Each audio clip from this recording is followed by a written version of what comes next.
One small step for man, one giant leap for mankind.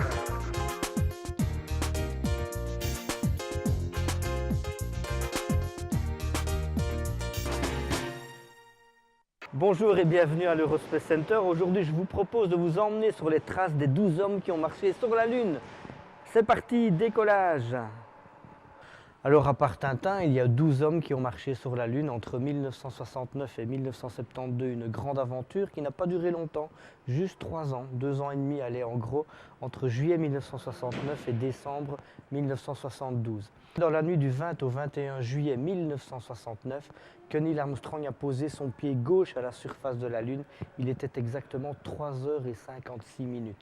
Il est resté 20 minutes tout seul à la surface de la Lune. Il a ramassé quelques poussières, quelques cailloux, dont il a rempli les poches de sa combinaison. Il a pris des photos, il a tourné un petit film. Et comme tout allait bien, il a autorisé son coéquipier Buzz Aldrin à descendre à son tour à la surface de la Lune. Et ensemble, ils sont restés 2h30 à gambader à la surface de la Lune, à planter un drapeau, à déployer des expériences scientifiques. Ils ont également reçu un appel téléphonique historique depuis la Maison-Blanche, depuis le bureau ovale du président Nixon. Et puis, après 2h30, ils sont remontés dans le module lunaire, baptisé Eagle. Après avoir récolté 24 kilos de roches de Lune, ils ont dormi, ils ont mangé, ils ont redécollé avec la partie supérieure du module lunaire pour rejoindre le 3e homme de l'équipage, Michael Collins, qui lui tournait autour de la Lune tout seul dans la cabine Apollo. Nous sommes donc dans la nuit du 20 au 21 juillet 1969 et à 3h56 de la nuit, pour la première fois dans l'histoire de l'humanité, un homme va marcher sur la Lune. Un Américain de 38 ans, Neil Armstrong, qui est né à Wapakoneta, dans l'état de l'Ohio, tout près de Cincinnati. Voici une reproduction du scaphandre qu'il portait sur la Lune. Alors on peut remarquer sur la verrière de son casque, elle est recouverte d'une pellicule dorée. C'est en effet de l'or. Et oui, pourquoi? Eh bien, c'est pour ne pas que Neil Armstrong soit ébloui par le soleil quand il marchait donc vers le soleil. Il baissait la visière devant lui. Il est également muni, ce scaphandre, d'une grosse boîte là sur le ventre. C'était simplement pour y accrocher l'appareil photo et la caméra pour que Neil Armstrong ait les mains vides. Regardez ses gants. Vous voyez sur ces gants, le bout des doigts est en dur pour pouvoir gratter dans le sol à la recherche de cailloux éventuellement. Et voyez ces bottes également, très très épaisses, de manière à pouvoir marcher dans les 15 cm de poussière du sol lunaire qu'on appelle le régolithe. Donc Neil Armstrong était âgé de 38 ans, il vit toujours. On dit souvent, tiens, il est peut-être décédé, Neil Armstrong. Non, il a 81 ans maintenant, de même que Buzz Aldrin, de même que Michael Collins. Neil Armstrong habite tout près de Cincinnati, à Indian Hill. Après son voyage sur la Lune, il a démissionné de la NASA. Il est devenu professeur de mathématiques à l'université de Cincinnati. C'est un homme très timide, Neil Armstrong. Il n'aime pas trop se montrer en public. Et le fait d'être devenu ultra célèbre, il a son nom dans le dictionnaire, il est devenu un personnage légendaire dans l'histoire de l'humanité, ça l'a beaucoup perturbé. Il a préféré redevenir un homme le plus normal possible. C'est tout le contraire de Buzz Aldrin, qui lui sillonne le monde pour promouvoir l'aventure spatiale, pour parler de son aventure sur la Lune. Michael Collins s'est aussi retiré dans l'anonymat. Il habite en Floride et il passe des jours heureux à faire de l'aquarelle.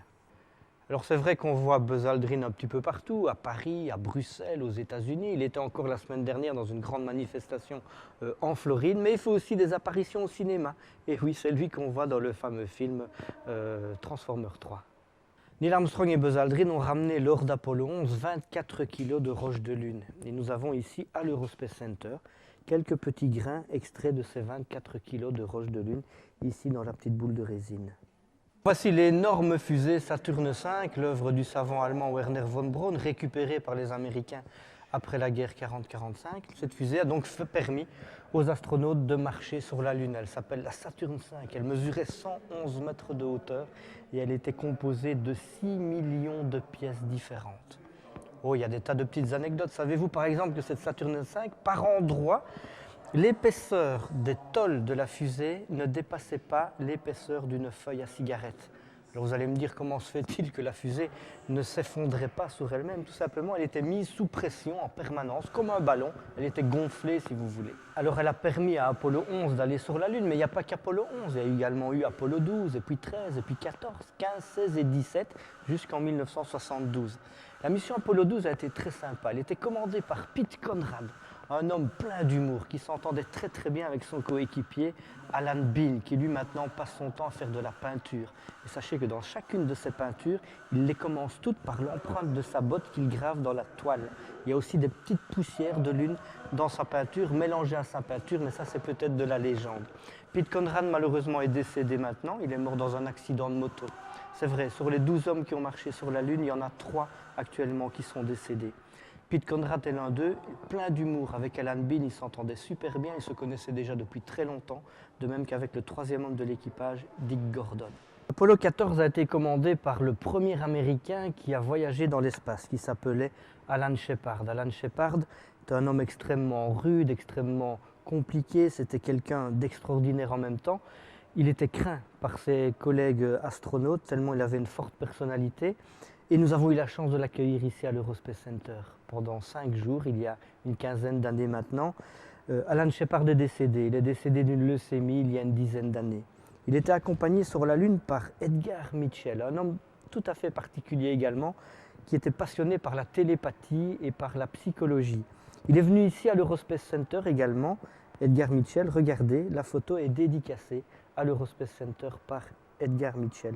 Petite anecdote sur la Lune, notamment, il est tenté d'entrer en contact par télépathie avec des amis, bien sûr, restés sur la Terre. Au moment de s'endormir, il essayait d'entrer en contact.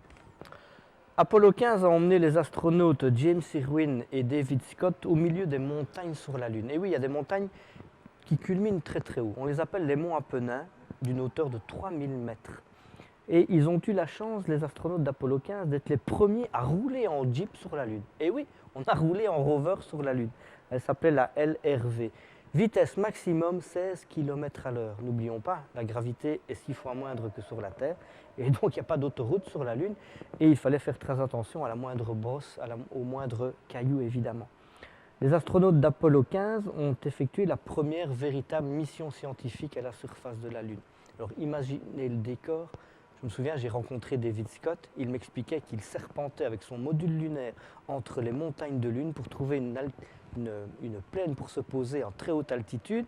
Ils ont été tellement bouleversés par la beauté du paysage que la première demi-heure, ils se sont posés sur la Lune, ils ont mis le LEM en sécurité, puis ils ont regardé par la fenêtre et ils étaient sidérés de la beauté du paysage. Ils ont demandé l'autorisation au centre de contrôle de dépressuriser le module lunaire. Ils ont mis évidemment leur scaphandre. Ils ont ouvert la trappe qui se trouve au sommet du module lunaire, qui se trouve là. Ils ont passé la tête et ils ont décrit le paysage aux scientifiques restés dans la salle de contrôle de Houston. Alors Apollo 16 a failli échouer. En effet, ils ont eu une grosse panne autour de la Lune. John Young et Charlie Duke que vous connaissez, nous l'avons rencontré pour vous et interviewé à Lucerne en Suisse au musée des transports il y a quelques semaines, venaient juste de se détacher de la capsule Apollo.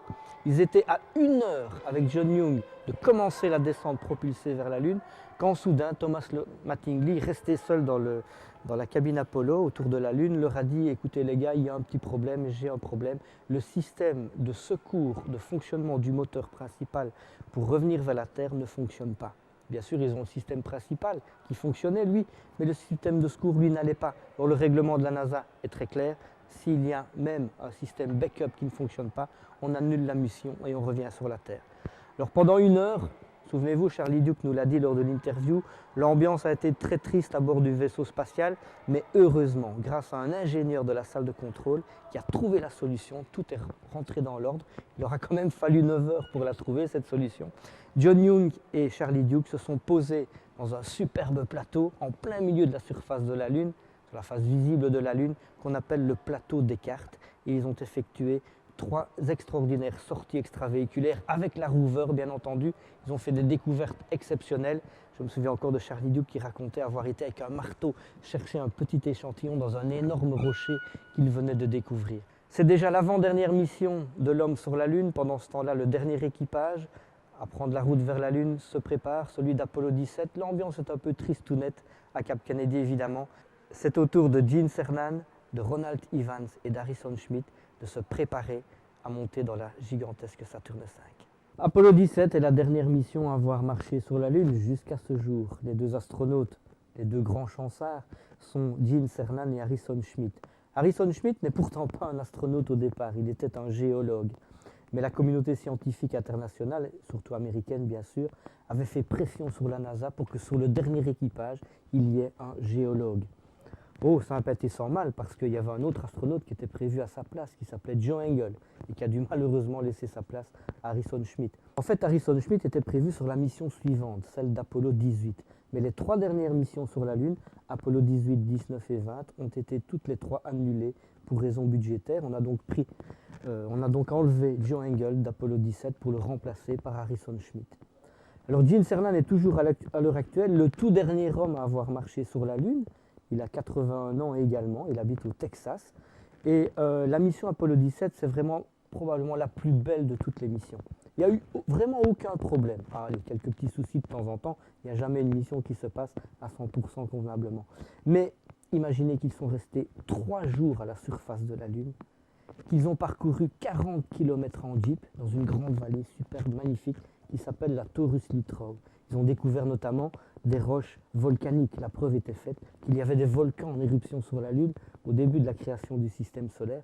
Et ce rocher qu'ils ont découvert avait été projeté là par un volcan en éruption qui était bien loin de là.